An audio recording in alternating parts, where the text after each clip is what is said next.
Magandang kamalayan sa inyo lahat at nandito na naman ang ating munting klase or class na tinatawag natin. Kamalayan Learning Alternative Success System. At ako po ang inyong guro, si Tato Malay, na makakasama ninyo ng isang oras at mahigit. Depende sa ating pag-uusapan.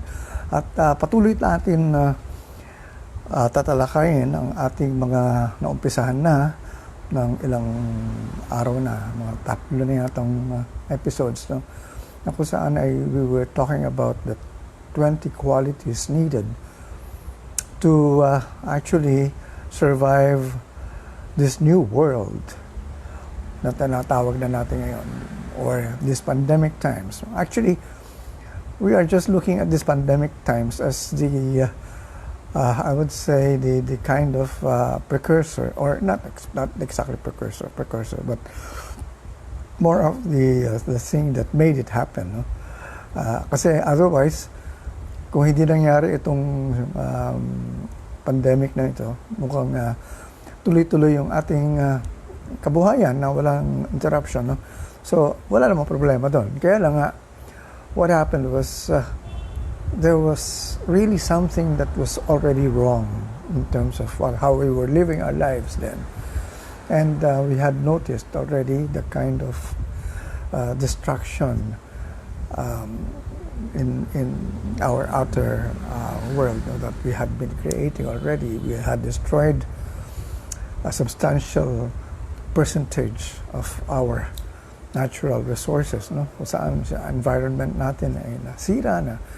At nagkaroon na tayo ng malawakang pollution and destruction of a lot of the plants, the trees, and marami mga wildlife or natin, whatever that we can really now really see, no, that was supposed to have been a normal I would say thing that would occur sa buhay natin, kasi nga kailangan natin ang bawat bagay na ito sa ating kabuhayan. Kaya lang yung ultimo pinanggagalingan natin ng oxygen, like the trees, pinapatay na natin, pinababagsak natin or sinachop natin. So ang nangyayari sa atin ay nagkukulang na tayo sa sariwang hangin o sariwang I would say oxygen, no? Kasi we get our oxygen from plants and trees, and ito yung tinatanggal natin sa ating kapaligiran. Kaya nga dito sa city, sa lungsod natin, sa ating mga I would say financial districts, no? Na talagang wala ka na nakikitang puno, puro building yan.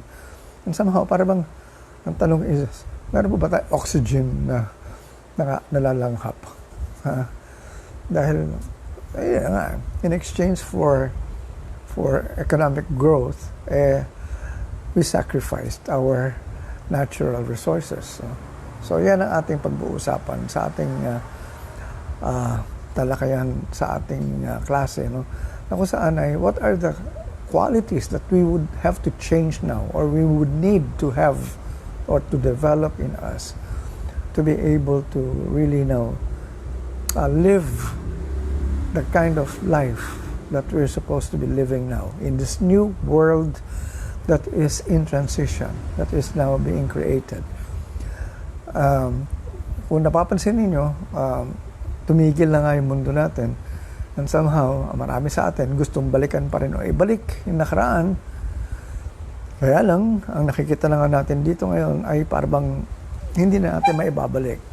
At ano ang mangyayari? Pag hindi natin maibabalik yan, we have now to really live with new kinds of I would say things that we normally didn't expect them to really be with us now. Ano ito mga bagay na ito? Ito yung mga talagang makikita natin na hindi natin naisip na, wow, ito pala yung ngayon, kailangan bigyan ko ng pansin. And yan ang ating tinatalakay ngayon. The new qualities that we need to really develop in us, no? Kasi hindi pwede hindi natin gagawin itong pagbabago. As a matter of fact, hindi naman yung world ang acting talagang kini-create. The world is out there. I mean, the earth is just there, but it has also shifted its consciousness. Pero ang talagang binabago natin dito ay ang mga tao. The human beings. Kumbaga, ito na yung ang kailangan natin malaman kung kayo ay maging open-minded sana dahil malaking I would say itong pag-uusapan natin ng mga bagay talaga ay hindi ito yung mga ordinaryong tinuturo sa eskwelahan. Ito yung talagang walang pinanggagalingan na kahit sabihin na natin sa government or sa church for that matter, no? Hindi ito tinuro na tama. And so, ito na yung kailangan natin maintindihan na maayos. So, dyan lang kayo at ating umpisahan kaagad ang ating lesson for today. At bago yan, nais ko munang batiin ang aking mga kamag-anak na kung saan ay mabuti naman may mga kamag-anak akong nanonood sa akin. Normally kasi itong mga pinag-uusapan ko rito, yung mga sinasabi ko rito, ang unang hindi naniniwala sa akin, sa mga sinasabi ko, ay mga kamag-anak ko. Pangalawa, yung mga kaibigan ko, yung mga kinalakihan ko na, yung mga, I would say, who had known me for years. No? So when they hear me talk this way, para bang sa kanila, ano naman kalokohan yan. Ayan. Well, of course, I cannot take it against them. No? They know me very well. And somehow, parang, well, ang pagkakilala nila sa akin ay someone na parang, hindi yun makakapagsalita ng mga bagay na makakabigay ng, well, panibagong panibagong views, no? Opinion. Ano bang views sa Tagalog? Anyway, and I would like to say hi first to Juliet. Ayan, si Juliet Malay Kadawas. At si Mark Angelo Malay. Malay rin siguro to. MLY kasi ang nilalagay niya abbreviation dito. Lito Malay. Oy, si Lito. Kamusta ka na, Lito? Danny Basa. Hi. And of course, Remo Moraleda from Baguio City. Okay. So, marami na tayong tinalakay, no? Siguro, I'll just make mention of the qualities that we took up the past three episodes, no? And these are, number one, a Kamalian learner has a vision of a new world. Number two, a Kamalian learner transforms. And the third one is a Kamalian learner is concerned with the inner self-awareness. And the other one was a Kamalian learner is proactive. Ito yung mga qualities na kailangan na natin sa buhay.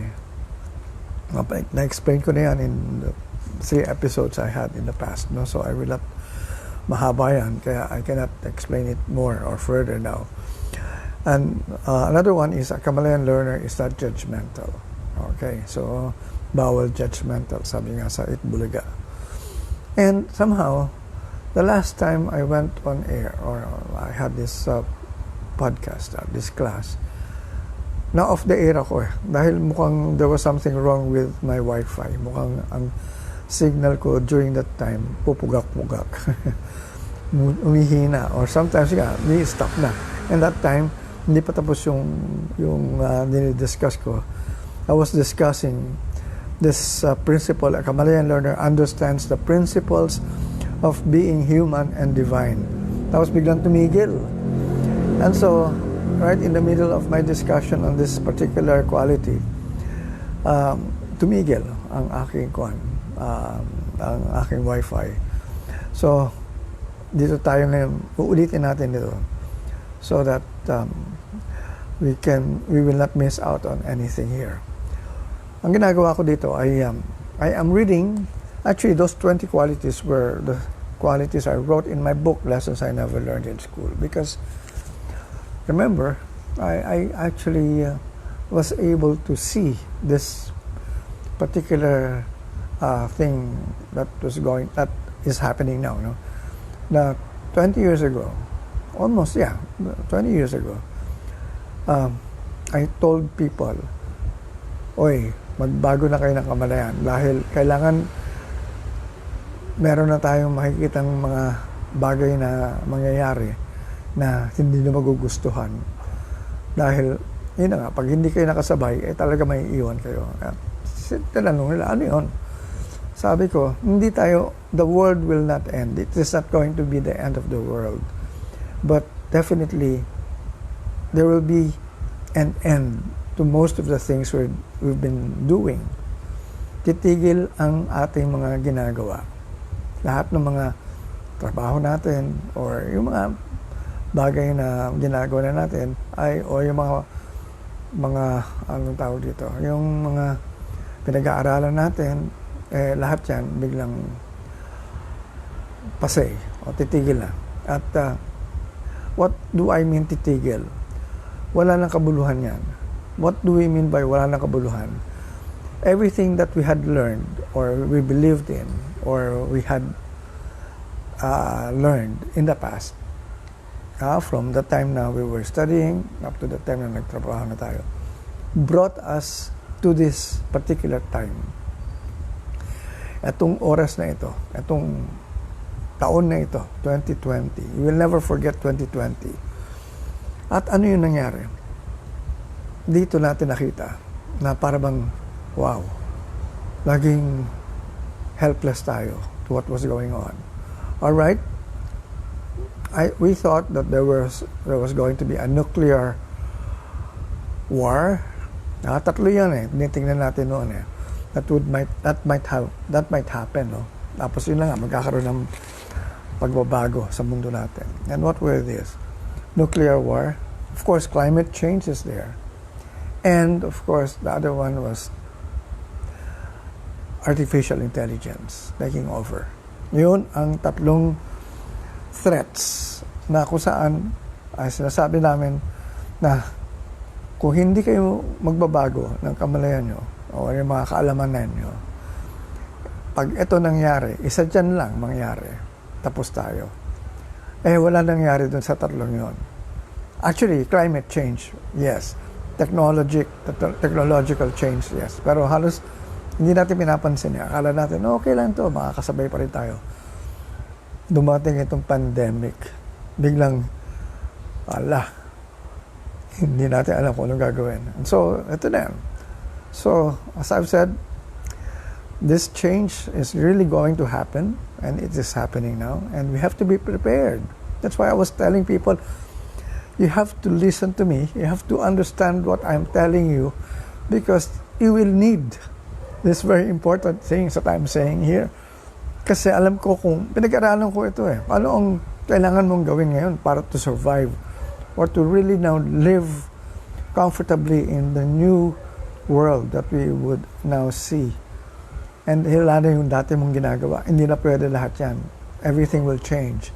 And so, ito yung tinuturo ko ngayon. Ito yung mga bagay na kailangan natin may sa buhay.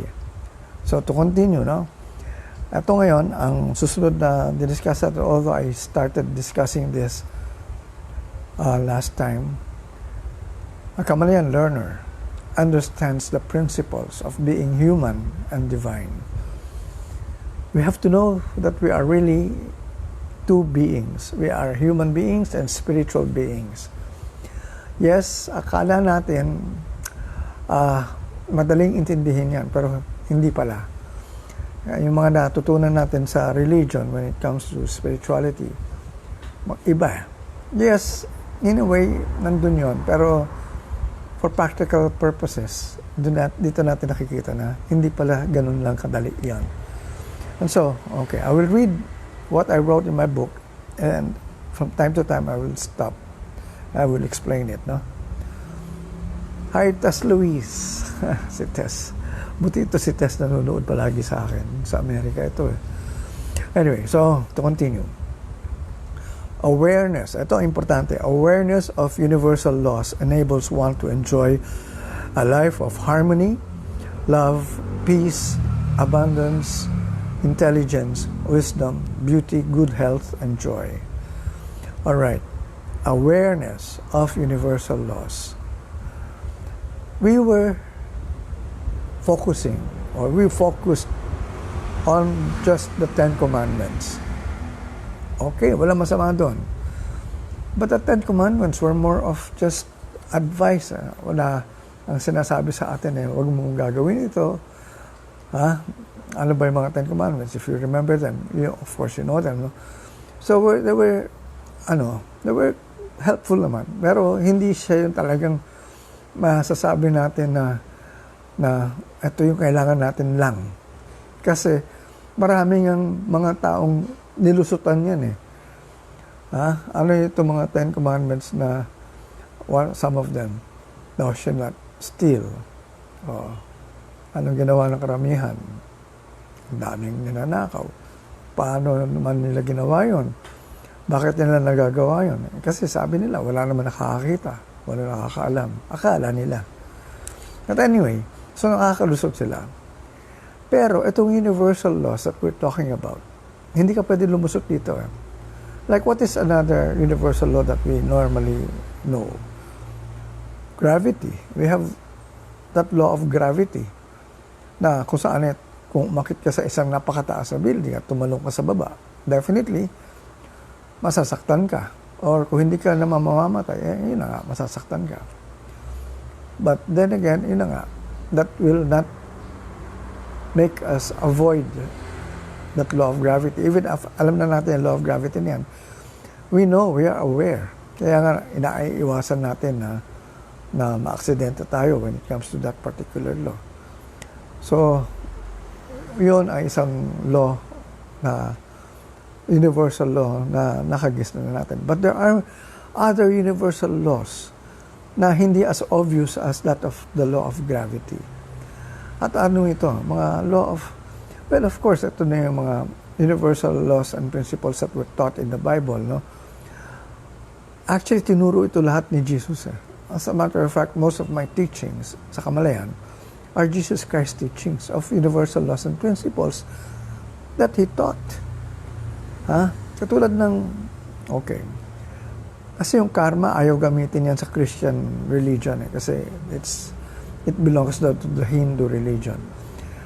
But karma is basically the same as that of sowing and reaping. And Jesus always talked about sowing and reaping. Kung ano tinanim mo, yun ang aanihin mo. Kung ano yung nilabas mo, yun ang babalik sa'yo. Yan ang isang bagay na hindi natin naintindihan. Akala natin, ang mga universal laws are not really happening or they're not really that powerful. But they are. But anyway, I will discuss more of that later on. I will just continue reading first what I wrote para maintindihan ninyo what this is all about. No? A combined spiritual and metaphysical awareness of the principles guide us to reinventing and transforming our world. Reinventing and transforming our world. Whatever we do is governed by certain laws and principles. We cannot escape that. The law of gravity reminds us that if we fall from a tall building, it will have tragic results. The universal laws are what really make our reality. With every cause that we put into motion, there is a corresponding effect. From our thoughts, there is an equivalent outcome. The results we get are always in accordance with the level of consciousness we have. Alright. So, kung yung kailangan malaman itong, para malaman mo talaga kung anong itong sinasabi natin universal laws and principles. So, now, there is always what we call, ito yung hindi na-explain na maayos sa atin. Because our thoughts, our feelings, our emotions, our words, they have power. And how do they gain power? Paano sila nagkakaroon ng power? Everything is energy. In our world, everything is energy. All right, if everything is energy, what does that mean? Our thoughts our emotions, our feelings, nagva-vibrate yan. There is that vibration that happens in us, inside us. So kung nagva-vibrate yan, meron yan nangyayaring energy movement. At kapag lumakas yung energy na yan, feel mo yung iniisip mo, yung sinasabi mo, yung nararamdaman mo. Kunyari, galit ka. And nagsisigaw ka na. And so, and you really now put it out in your outer world. Ang balik niyan sa iyo rin. Ano ibig sabihin? Hindi porque nilabas mo yan, palabas lang. It will just bring you more of angry moments. It will bring back to you more angry situations. Mga bagay na talagang magkakaroon ka ng reason to really become more angry. Katulad na lang sa sa mga bagay, kunwari, nag-drive ka ng kotse. Kinat ka ngayon. Yung mga marunong mag-drive, ito, malagi na experience ito. Kapag kinat ka, tendency mo magalit. So gusto mo rin overtaken yung nag-cut sa'yo. At pag nag-overtake ka, gusto mong murahin. Yun na gano'n yun. Okay. So, okay. Gano'n na ginawa mo ngayon. Namura mo na. Alright. Nakalagpasan mo. O, sige. Nakala mo, nakalagpas ka na. So, okay na. Lamang ka na. Mamaya, may ibang kotse. Ikakat ka na naman. Eto ka na naman. Galit ka na naman. And it will not stop. It will just continue. Mind you, kung hindi kayo naniniwala gawin yan, tuloy-tuloy yan. And para lang tumigil yan, dapat, nung nangyari na yung unang pag-cut sa inyo, dapat, nung nalaman nyo na inis ka, dapat nagkaroon ka na ng parang control over your anger, over your feelings, or your emotions. Dapat, ang ginawa mo ay, okay, intindihin ko na lang yan. Baka nagmamadali siya, baka may emergency, palagpasin ko na. So, yun. Pag na-stop mo na yun, you have peace of mind. Nawala na yung galit mo, nawala na yung kon mo. So, relax ka na. And nobody will cut you again. That's how you really make this thing stop. Kaso, naisahan ka, ayaw mo magpaisa. So, tuloy-tuloy lang yan. Nandiyan ang galit. So, ganyan ang mga nangyayari sa buhay natin. We have these universal laws and principles in place. Hindi mo pwedeng takbuhan yan. Every thought, every feeling, nagwa-vibrate yan. And may frequency yan. According to our consciousness, may mangyayaring balik yan sa atin. Alright. We create what we conceive. I'll continue reading my book.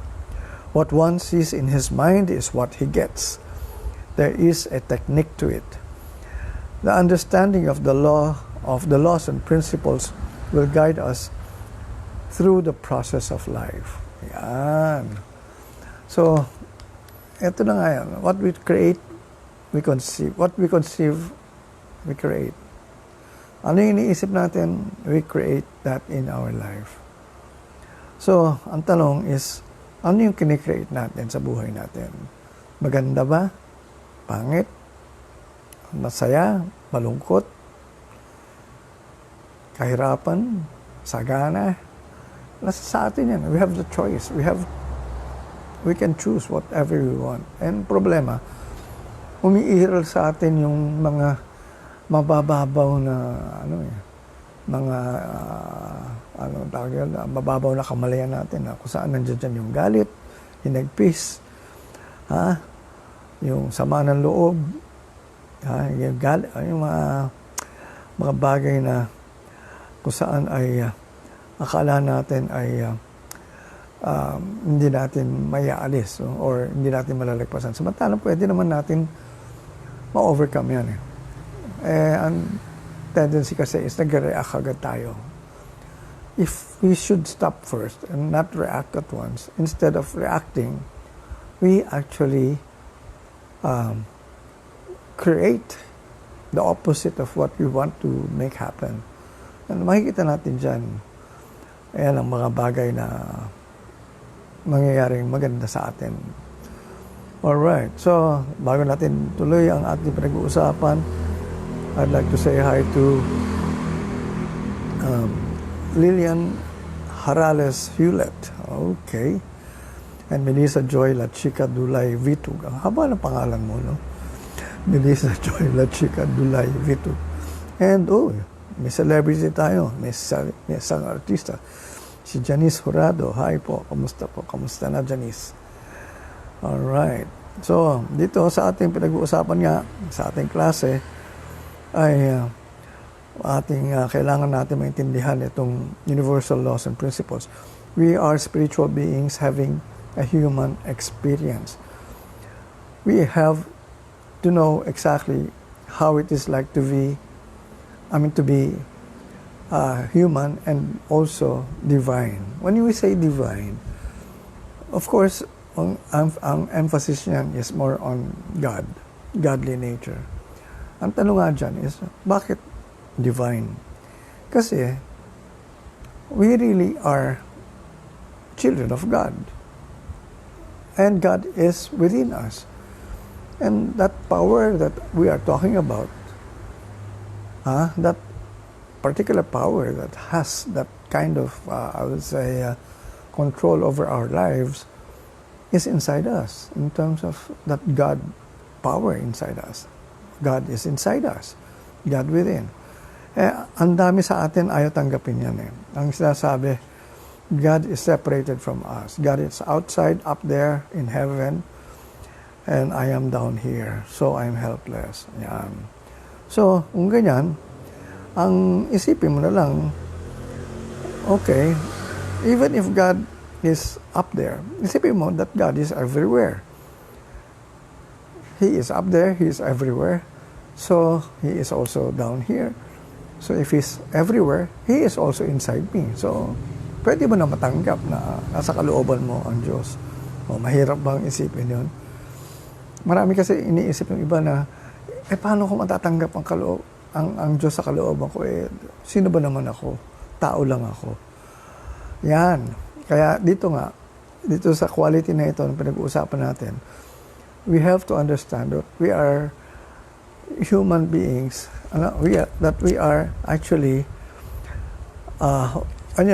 we have to understand the principles of being human and divine. Kasi yung dalawang yan, hindi pwedeng hiwalay yan, magkasama yan sa atin. At sa ayaw at sa gusto mo, nandyan yan. So, wag mo nang pilitin na hindi totoo yan. Dahil ikaw rin ang magiging magiging tawag dito, agrabyado sa ganyang klaseng kaisipan. So, sana ay mabigyan natin ng panibagong paniniwala ang ating kalooban or ating sarili, no, sa pagtanggap niyan. Kasi hindi natin pwede sabihin na tayo tao lamang. Tayo ay anak ng Diyos. At since tayo ay anak ng Diyos, we have that power. And that power is through our consciousness. The Christ consciousness inside us, in us. Ano pa? Ano pa ang ibig sabihin ng pag meron kang ganyang klaseng power? The God power within or the divine power within. You can create whatever you want to create. You're living in the kingdom of God, di ba? If you're living in the kingdom of God, andyan lahat sa iyo ang karangyaan, ang abundance, ang prosperity, ang lahat ng kasarapan ng pagkain na gusto mo matikman, nandyan. At wala kang hahanapin pang iba. So, iyan ang isang bagay na kailangan natin maintindihan, no? If we are now going to live in this new world that we are now living, ngayon na, nag-uumpisa na ito pagbabago na ito. Kaya ko nga pinipilit na maituro sa inyo to dahil hanggat hindi pa talaga majority or collective, magawa ko yung collective positive collective consciousness, ang negative collective consciousness ang iiral sa buhay natin. And that negative collective consciousness was the one responsible for all this chaos that we are now experiencing. Itong puro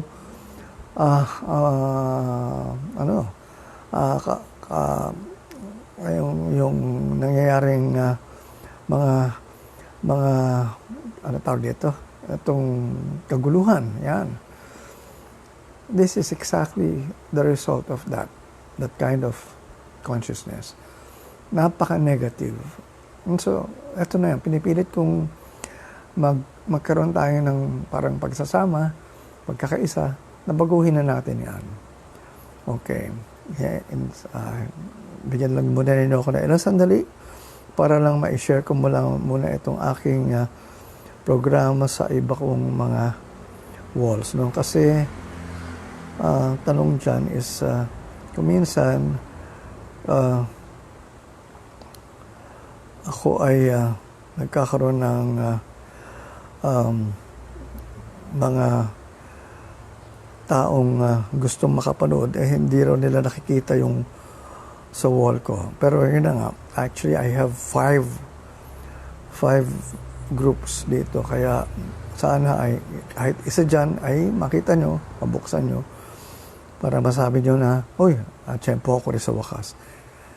Kasi, ang alam ko, etong ang Facebook, kung baga, if I have 5,000 friends, mukhang ilan lang talaga, siguro mga 30 or 25 friends of mine lang ang nakakapanood.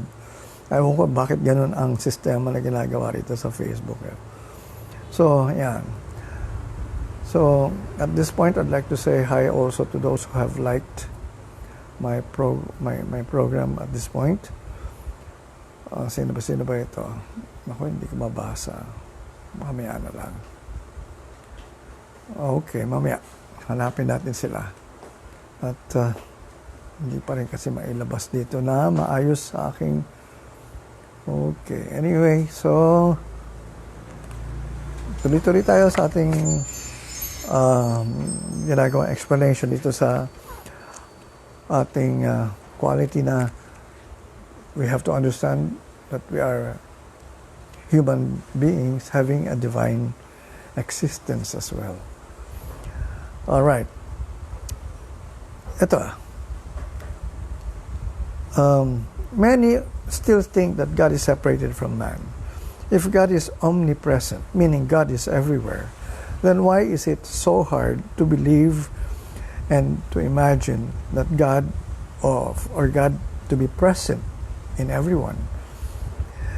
Is it because we feel unworthy? Yan. That feeling of unworthiness. That is another belief religion had promoted, and unwittingly Jesus himself emphasized that the kingdom of God is inside us. Seek ye first the kingdom of God and his righteousness, and everything shall be added unto you. Okay. Alam nyo, itong seek ye first the kingdom of God and his righteousness, and everything shall be added unto you. Or seek ye first the kingdom of God within. Dapat may within yun Kasi nasa kalooban naman So, if you actually believe in that, yan yung bagay na kung saan ay sabi nga natin, ito ang pamamaraan mo para makamit mo lahat ang gusto mo. Seek ye first the kingdom of God and his righteousness, and everything shall be added unto you. Seek ye first the kingdom of God within. Ang ibig sabihin yan, bago mo makuha ang gusto mo, i-align mo muna ang sarili mo sa source, the source of all your supply. Align yourself with God first. If you cannot align yourself with God or with the source, how can you get all the things that God wants you to have? Kung saan para bang, I want to get this, but I want to get this from this person. Ang iniisip natin, Ang lahat ng gusto natin, makukuha natin sa ibang tao, galing sa ibang tao. Wala namang mali doon eh. Pwede naman talaga yun. Kaya lang minsan, may mas madali eh. Bakit hindi mo kaagad hingin kay God directly yung gusto mo? Yet this is exactly what I am always trying to tell everyone in mga nag-aattend na seminar ko dati. Many of those who want to actually dream of having a new car, a new house, a lot of money, travels. Ang iniisip nila palagi is, kailangan magkaroon sila ng malaking pera. Yun ang gusto nila magkaroon, pera. Okay, walang masama doon. Magtrabaho ka. Pagtiisan mo, after 40 years, pag nag-retire ka, marami ka ng pera. Yan ang kadalasan iniisip ng marami sa atin. Na maghihirap ako, paghihirapan ko ito, para makamit ko yung pera na kakailanganin ko para magawa ko yung mga bagay na gusto ko gawin, na magpapaligaya sa akin. Baligtad eh. Maghihintay ka pa. Pag naghintay ka na mag-retire ka na, may sakit ka na noon. Baka hindi ka pa umabot sa edad na yun. Sayang naman na pinaghirapan mo. Ang makikinabang dyan, either kamag-anak mo or gobyerno. Kung kunin nila yung pera mo. But anyway, ang importante isipin natin dito, ganito. Yung mga millennials nga okay. Ang iniisip nila, kaya sila, bago mag-lockdown, bago mag-ECQ o GCQ, ang gusto nila noon, marami sa mga millennials, dahil nga magaganda yung mga offer ng mga travel agencies at saka mga airlines, mga airline companies, may mga big discounts. And so, ang daming nag-avail, no? Alright. Or sometimes, iba, talaga pag nagsweldo, kagad, bili ng ticket na kagad. Enjoy na, mag-travel na kagad. Walang problema doon. Pera mo yan. Ginagamit mo yung kwan. Ang kwan kasi nila, ang philosophy nila ng mga millennials ay YOLO. Alam mo yung YOLO? Y-O-L-O.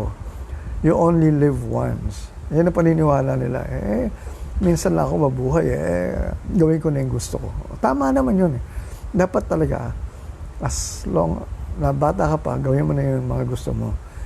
Kaso nga, ang iniisip nila is para bang may limitation You only live once. Hindi naman totoo. You only live once. Mamaya ko na-explain yan bakit. But what I am trying to explain here is, pwede mo naman makamit lahat ng gusto mo kahit na wala ka pang pera. Ayan ang hindi na ituro sa atin. Kasi kung wala itong discount, kung wala yung mga binibigay ng mga travel agencies na promo, hindi ka rin makakalis dahil kukulangin yung pera mo kasi mahal talaga mag-travel ako, I learned all these principles, these divine principles. Now, kahit wala akong pera, makaka-travel ako. Sabi ko, gusto ko mag-travel ngayon na. Gusto ko habang bata ako.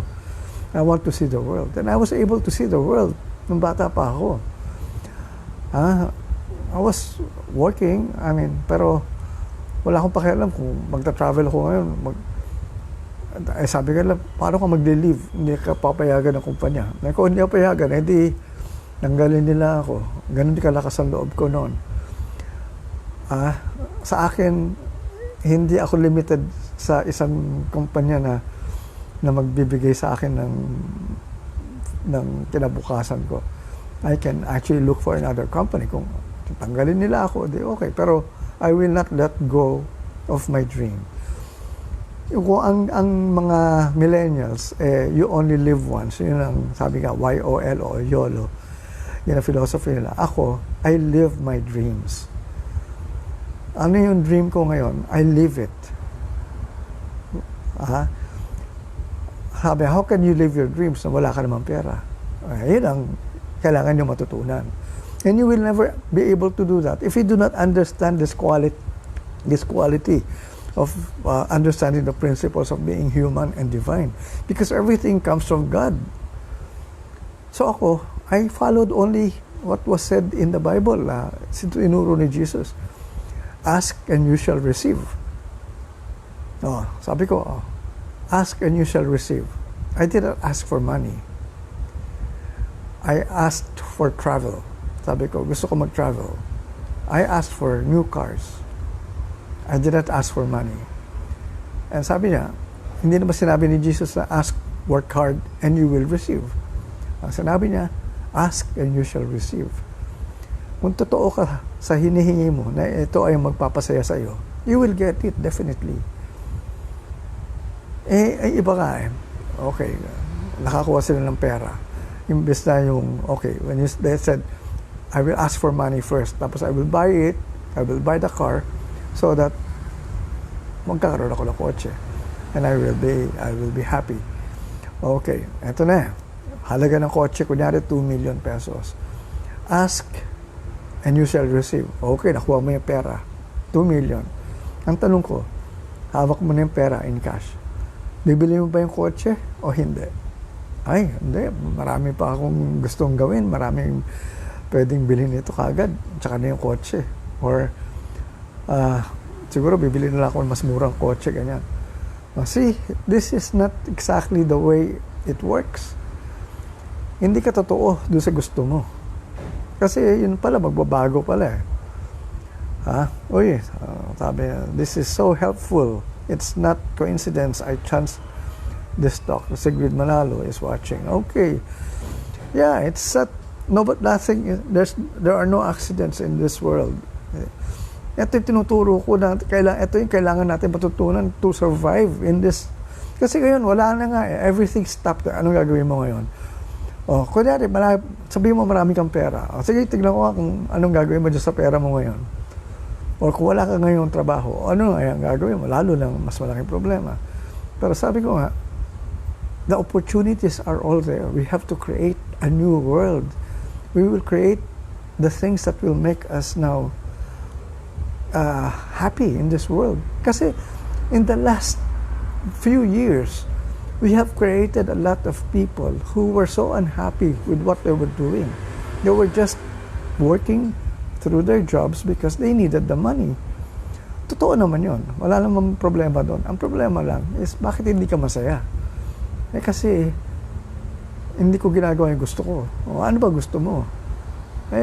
Gusto kong maging isang writer or isang singer. Kaso sabi ng tatay ko, walang pera dyan. So, sabi niya, mag-doktor ka na lang. Kasi mas malaking, o mag-nurse ka, ganyan. Malaking chance mo pa makapag-abroad. So, kahit na hindi niya gusto yung kurso, tinake up niya yung course na yun. At, of course, itong pobreng anak, sumunod, ayun ang trabaho niya, nurse. Ngayon, eto na hindi siya nakatravel. Ngayon. Or, for that matter, nakatravel. Sige, let's say, nakatravel ka rin. Dumating itong pandemic. Eto ngayon, hindi buo yung loob mo sa kurso na kinuha mo. And here you are faced with death in front of you. Etong nangyayari ngayong pandemic. Isusugal mo ngayon ang buhay mo because ito yung trabaho mo Kailangan harapin mo yan And so, masaya ka ba na gagawin mo itong tungkulin na ito? Or matatakot ka na ngayon? Or sasabihin mo, hindi naman ito yung gusto ko, ayoko kung gawin ito. And so, ito na yan. We have created a lot of people who were not really fit for their jobs or were unhappy. And somehow, ito na nga ang tanong ngayon. Tumigil ang trabaho natin, lahat. Babalikan mo pa ba nagawa mo dati na hindi ka naman pala masaya? Bakit mo iisipin na babalikan mo pa yan? Sino ang tanga ngayon? Sino ang masasabi nating walang mangyayari sa buhay niya? Ikaw pa rin. Kasi now you have the chance now to really do what you want to do.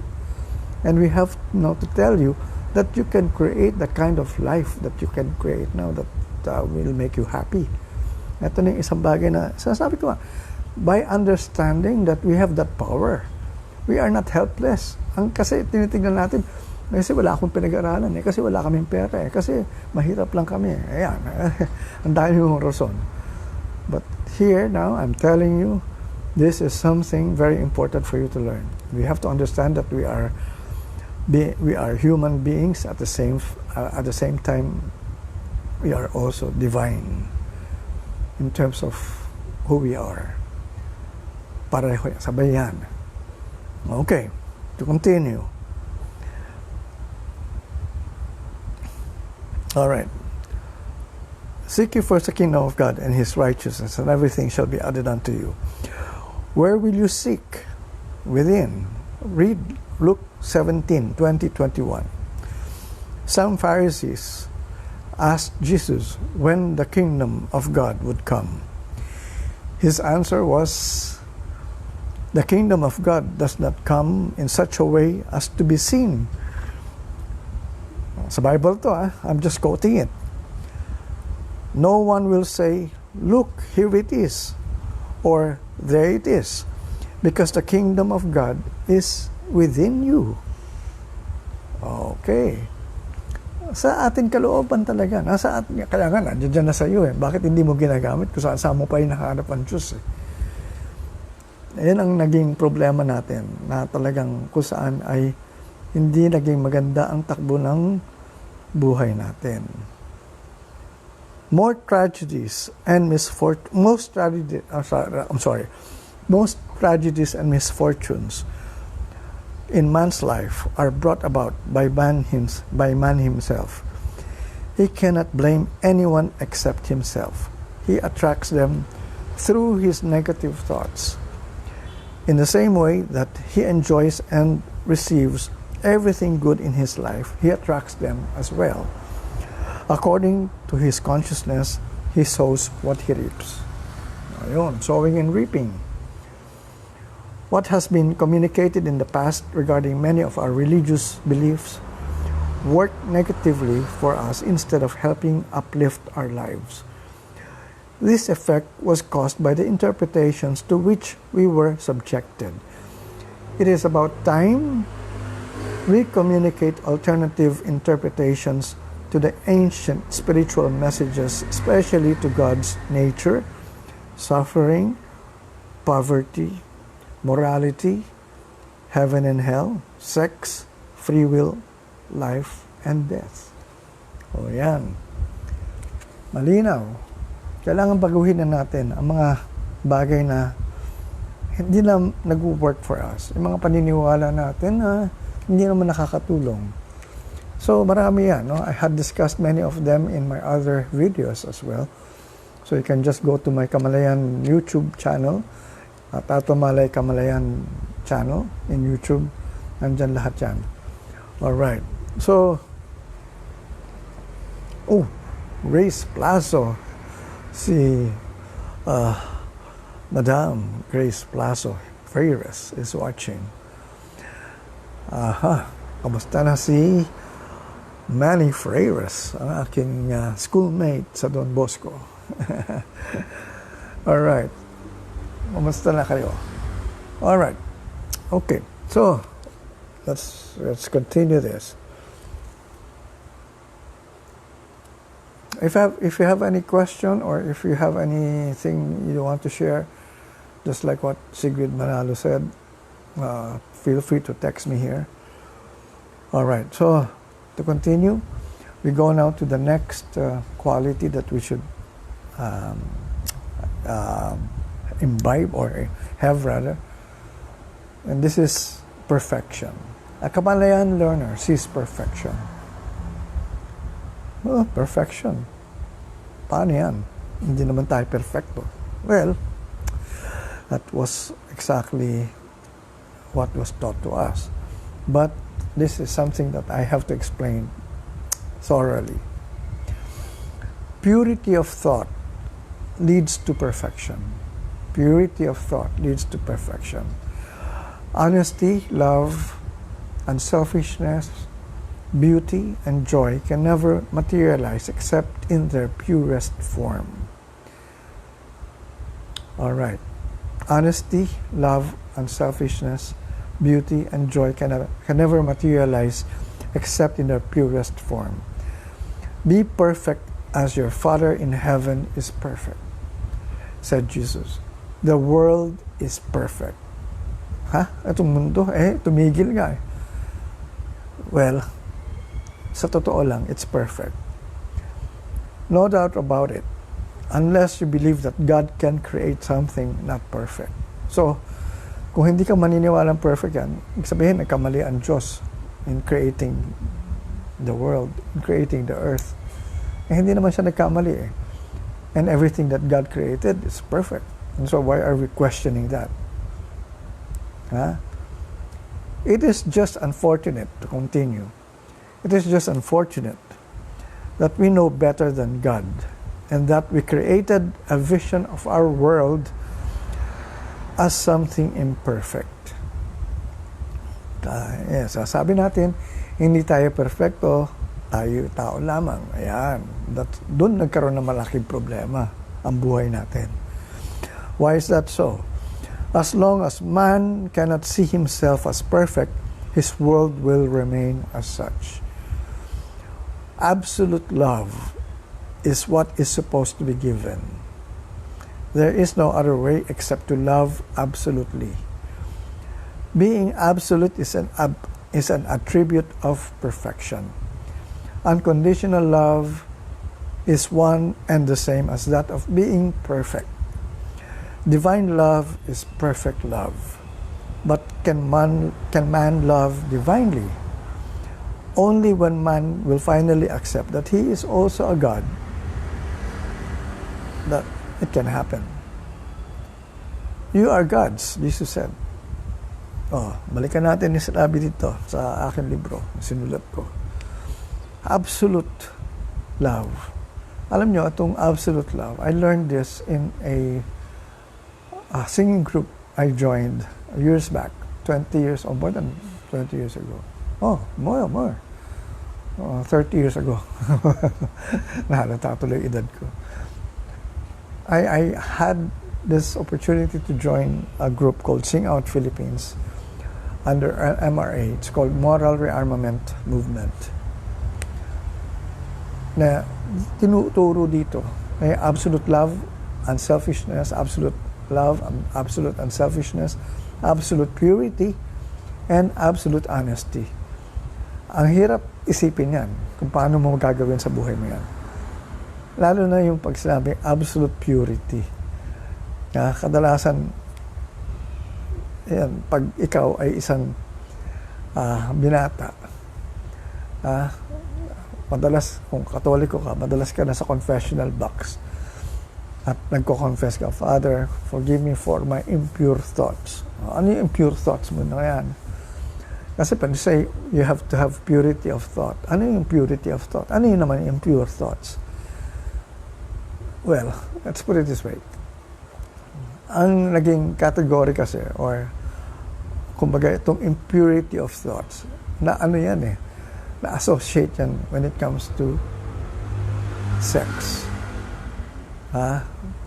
Kadalasan kasi kung ano yung mga binabasa natin o tinitignan ng mga pictures, it would create some impure thoughts sa ating mind. And so sabi ng Katoliko na tinuro sa atin na simbahan, that's a sin, kasalanan yan, mangumpisal ka. Alright, and kumpisal ka, yan, okay lang. But beyond that, I learned, when I talk about purity, absolute purity, absolute love, absolute unselfishness, sabi ko, teka muna, yung purity, ang ibig sabihin ng purity is purity of thoughts. Ibig sabihin, kailangan, pag meron ka iniisip, buo ang iniisip mo. Okay, how can I explain this further? Many of our affirmations, yung mga gusto nating makuha sa ating buhay, mga prayers natin, kaya kadalasan hindi nakukuha o hindi lumalabas sa buhay natin o hindi nabibigay sa atin Dahil hindi pure ang thoughts natin.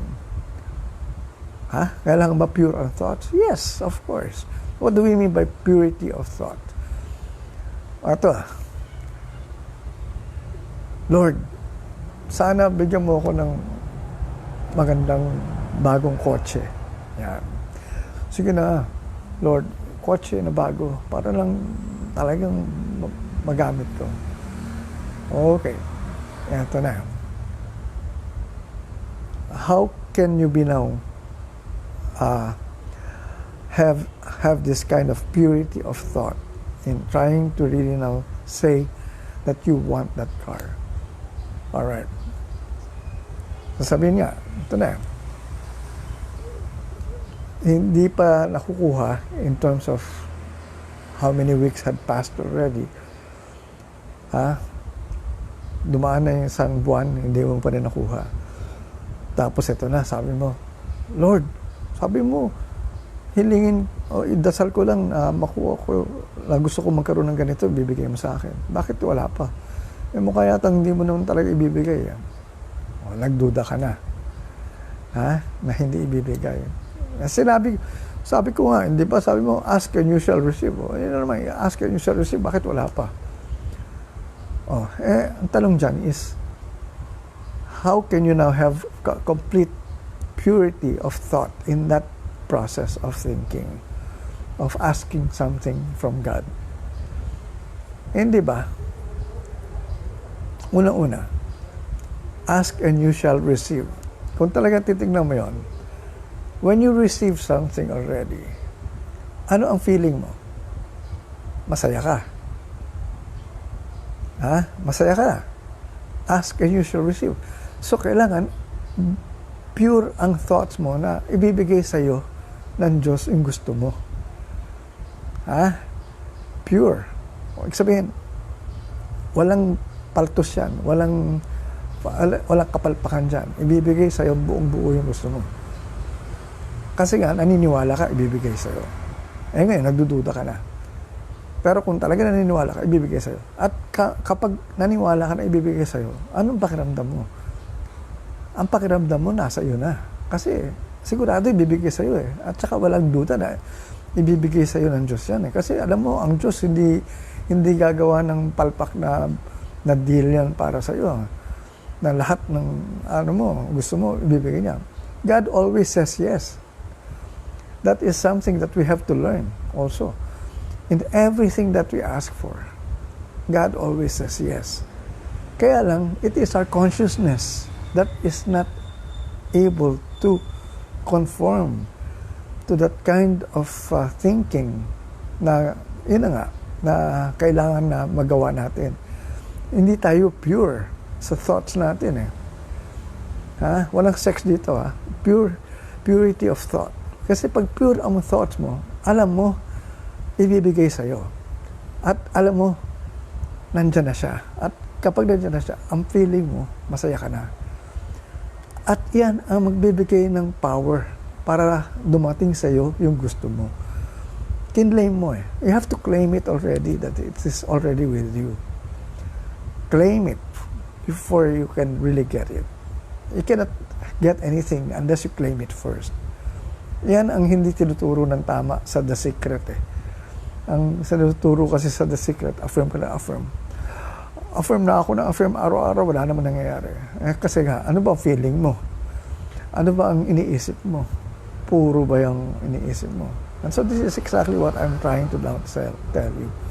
That if you have that kind of pure thought, you will get what you want.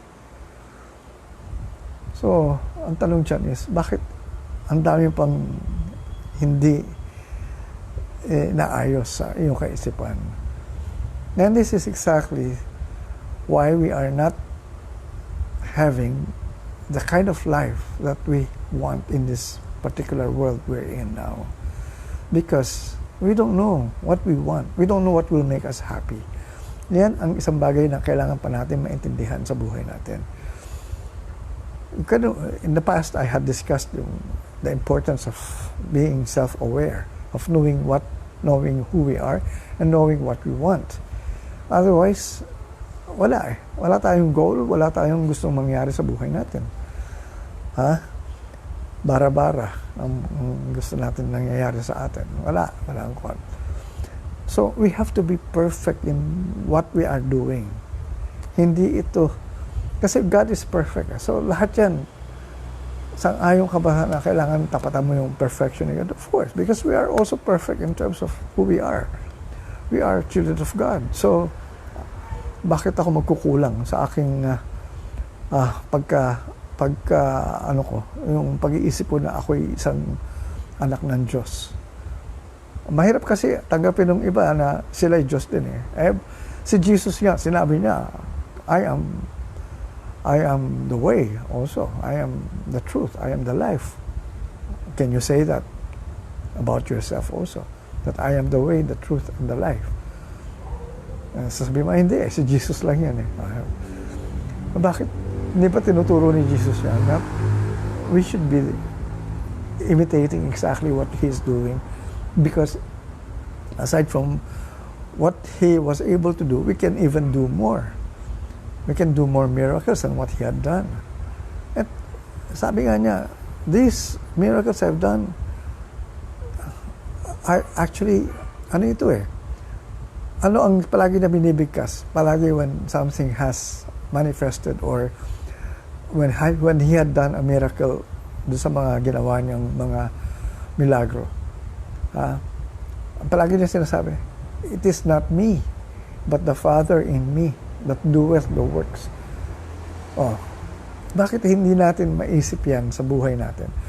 It is not me, but the God in me that doeth the works. That's why I'm telling people, use your God power within you because it's there. And Jesus always used that in the past. That God power within, the Father within. Yan yung sikreto eh. Kaya nga, we have to understand yung quality again of being human and divine. That we are both. Kasi niisip lang natin, tao lang tayo. Masama pa nito. Hindi lang nga tao eh, hayop pa. Animal. Yan. Sige, bahala ka sa buhay mo. Alright. Absolute honesty is what a lot of people cannot comprehend. But for many people, telling white lies is permissible, and it just could not be avoided. Which is easier, to tell a lie, even if it is just a white lie, or not to tell a lie? When one lies, one has to remember exactly what is said from the beginning, because what happens later on is that the lie keeps on adding. That lie keeps on adding more lies to sustain the first lie. Kapag ikaw nagsinungaling, papanindigan mo yung pagsisinungaling mo nung una, at pag nagdagdagan yan, kailangan matandaan mo yan. Kung nagpatong-patong na yan, mawawala ka na sa pag-explain later on na mahuhuli ka na. Kasi nga, hindi ka na consistent. So, which is better? It would be hard. Sabi ko nga, it would be hard to remember exactly everything said. Sooner or later, you will be found out. Nothing can be kept a secret for long. The truth shall set you free. With the lie, you are trapped. Yawn. Absolute unselfishness is not practical the way it should be. Many still do not understand the principle of giving and receiving. They believe more in what is called the scarcity mentality. They feel that when one gives away something, it is forever lost and will not come back to them, which is not true. This is why corruption becomes a way of life. Yan. Bakit tayo may corruption? Kasi sayang naman itong binigay sa akin eh. Baka hindi na maulit ito. Yun. One thinks that there is not enough for everyone. Prosperity will not happen until man learns how to give and share. The world is perfect. It is man who sees it as imperfect. We should change the defective lens we use when we look at everything in this world. But before we see the purity and perfection outside, we must first see the purity and perfection within. sa atin muna, sa kalooban natin makita ang perfection sa buhay natin. We are perfect. That's why there's nothing for us to change about practically anything in terms of, well, our physicality. Depende sa inyo yan. Kuminsan kasi may mga insecurities tayo, no? Kailangan baguhin ang complexion na gusto natin magpaputi o magpatangos ng ilong or ano pa, ang tawag ito, magtina ng buhok. Whatever. But anyway, so, marami pa tayong gustong pag-usapan dito. Kaya lang, ang gusto ko malaman is, kayo ba ay nakikinig ng maayos? At mukhang walang nag-respond o walang nag-share ng mga kanila. Hi, Rico Balbuena, Taduran, and Ansani Azores from Bicol. Kamusta na kayo dyan? Alright. Sige, dun tayo. Siguro ito yung magiging last natin. So, tapos na tayo sa Kamalayan Learner Sees Perfection. Now, we go now to this next one. This is number 8. Basically, 20 ito eh. So, nandito pala tayo sa number 8. Mahaba-haba itong mga pinag-uusapan natin dito. Napaka-importante kasi nito eh. What do we mean by importante? Eto na eh. Naka-lockdown ka na. Nag-reboot tayo. Nag-re-restart tayo. Anong kailangan natin baguhin? Anong kailangan natin, saan tayo magsisimula? Paano natin umpisahan uli ang buhay natin ngayon na maayos? Kasi kung ibabalik lang natin yung nakaraan bakit pa? Why would you now bring back that old life when in fact hindi ka naman masaya? Alright. Ito, Kamalayan Learner Inspires. Number 8, we have to know what will make us be inspiring or inspired for that matter. Because we cannot inspire people if we are not first inspired with what we are doing. Alright. Ito may kinalaman ito sa education ngayon. One learns only when he is inspired. Nobody can force anyone to learn something unless that person is willing and is inspired to learn. He can only teach himself. Okay, sabi ni Sigrid Manalo, true yan. Tataka ako bakit pag nagtipid parang mas mahirap daloy ng money ko. Pero pag naging generous ay parang di ka maubusan. That's true. I mean, ganun lang naman yung ang pera is for you to spend. Hindi yan pwedeng sasabihin mo Now, the thing here is, saan mo ginagamit ang pera mo? Paano mo ginagastos ang pera mo? Kasi may mga paggastos na kung saan ay gastos. Although, ang pera naman talaga is kaya lang yung iba, may pamamaraan na ginagawa tayo na maging effective itong pagbibigay, no? Alright. Giving is really something that we have to now be able to develop in us. We have to be generous with practically everything. Not only money, not only with our with our time, but we have also be able to give love to its maximum or to its fullest. Marami yan tayong pwede ibigay. Ngayon, ang nangyayari yan, like ito ngayon, maraming nangangailangan, bigay tayo ng bigay. Of course, huwag natin pag-isipan yan. Lalo na yung mga humihingi, mga pulubi. Nasabi natin, baka yung iba dyan, ano tawag dyan, mga ano yan, anong tawag dito, yung sindikato. Pinayayaman ko lang yung sindikato. Okay, sige. Niisip natin yan, baka naman mali rin yan. Pero, kung talagang titignan natin, sa bagay, kawawa rin naman yung taong nanghihingi dahil kung hindi mo siya bibigyan, o kahit sabihin mong hawak siya ng sindikato, pag wala siyang kinita, wala siyang kakainin. So ang tanong, ang kailangan natin maisip lang na is just to give.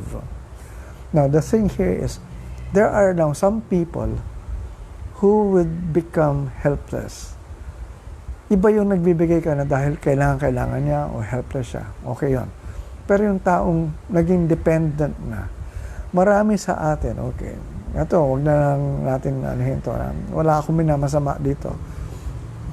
Marami sa ating mga OFW na kamag-anak, bigyan ng pera sa ating mga naiiwan dito sa ating bansa. Walang masama doon. Kaya lang yung iba, wala lang ginagawa. Hindi na nila naisip na makakapag-aral na maayos para makapagtrabaho sila, para naman hindi sila dependent on doon sa binibigay na pera. Maraming ganyan eh. Hingi na lang na hingi. Habang dumarating, wala silang ginagawa. Accept lang sila. Accept. And we had made a lot of people helpless in terms of inutil. Ganyan. Kasi nga, wala na silang ginagawa sa buhay nila. Dahil naging dependent na sila. Masama ba yun? Oo. In terms of, well, what have you created instead? Instead of helping them, you created the kind of person na imbes na turuan mo silang mangisda, tinuruan mo lang sila na mabigyan na. Hindi mo sila tinuruan mangisda, binibigyan mo lang sila ng isda, di ba? Sabi nga, ang mas importante is turuan mong mangisda sila. Matuto sila na on their own. Hindi yung pwedeng forever dependent sila sa iyo. Maraming ganyan, nagiging dependent forever.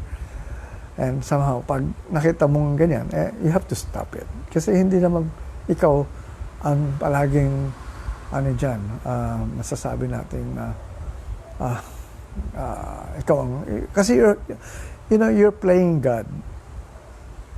Ang God nga although God always says yes to us, it all depends on what you really want and how you actually ask for it. Because walang problema you can receive everything. But kung ito hindi na nakakatulong sa'yo, nasisira na ang buhay mo. Lahat nung nakukuha mo ay ginagamit mo lang sa drugs, sa bisyo mo, sa alak, sa sugal. Somehow parang hindi tama yon. Pero kung yung ginagamit mo rin yan para umasenso ka, umunod ka, at later on, magawa mo rin yung pamamaraan na makapagbigay ka na sa iba, walang problema sa ganon.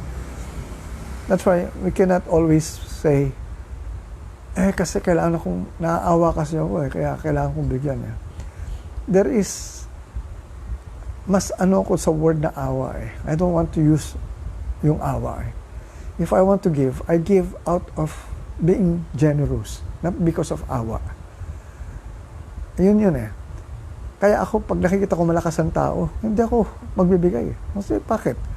Lakas-lakas niya I mean, I will just make him helpless if I would give him support or money na alam ko naman na kaya niyang on his own to do something to create that kind of money. As a matter of fact, I don't even tell them to work tuturuan ko sila ng baguhin yung kamalayan. And from there, they will actually change their life to make it more, I would say, fruitful or prosperous. Kasi hindi, like katulad ko, marami sa ating nakikita, nagtatrabaho, nagpapakahirap sa trabaho, still naghihirap pa rin sila. Kulang pa rin ang kinikita nila. Ano pa? Ang laki pa ng utang nila.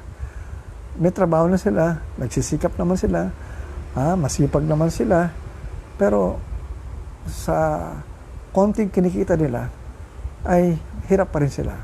So doon mo makikita, may mali. Ano ang mali? Doon sa kamalayan. Kasi ang iniisip niya, okay, ito lang yung kaya niyang kitain, ito lang yung kaya niyang makuha, ito lang yung kaya niyang makamit. So, yan lang, nililimit niya. When in fact, he can have a lot more. kung tuturuan mo ng tamang kamalayan, mas magiging mas abundant siya. Hindi ba, sabi ni Jesus, I came to give you life and more and abundance rather. I came to give you life and abundance. More abundance, more prosperity, more life, more happiness. So yun ang binibigay sa atin, hindi yung puro limitasyon. So ito yung kailangan natin ma-correct, no? So paano na tayo napunta rito? Sabi ko, one learns only when he is inspired. Kasi sa eskwelahan, hindi natin tinuruan, we did not inspire children to learn. We force them to learn. And we remove that quality of being inspired or to be of inspiration or to be inspiring or to be inspired to really really become more or to learn more. Alright, siguro ito ay hindi na natin muna i-discuss. No? I will end here. I am already over time. I have already reached my maximum time for tonight. So, with what we had discussed, I'm sure marami na tayo napulot dyan. Marami na kayong pwedeng pagnilay-nilayan dyan. At marami tayong magagawa sa ating itong ngayong kinalalagyan. This is something that we have to now really take a look into, the kind of world that we are now creating. Hindi na pwede sasabihin natin na tayo ay malalagay na naman sa takot at alanganin at kawawa naman tayo at naparusahan tayo ng Diyos. Hindi totoo yan. Ang nagparusa ay tayo mismo sa sarili natin. Sabi nga, bakit ang Diyos hindi tayo tinutulungan? Sabi nga, God helps those who help themselves. He cannot do it for you. God can do it through you, but He cannot do it for you. And so, if God can do it through you, you have to use your God power within. Ikaw ang gagawa para sa sarili mo, pero you have to actually work with God here, working with that divine power in you. All right, so with that, I'd like to say thank you to all those who actually watch us, listen to us, and somehow para bang anong tawag dito, kept us company for today.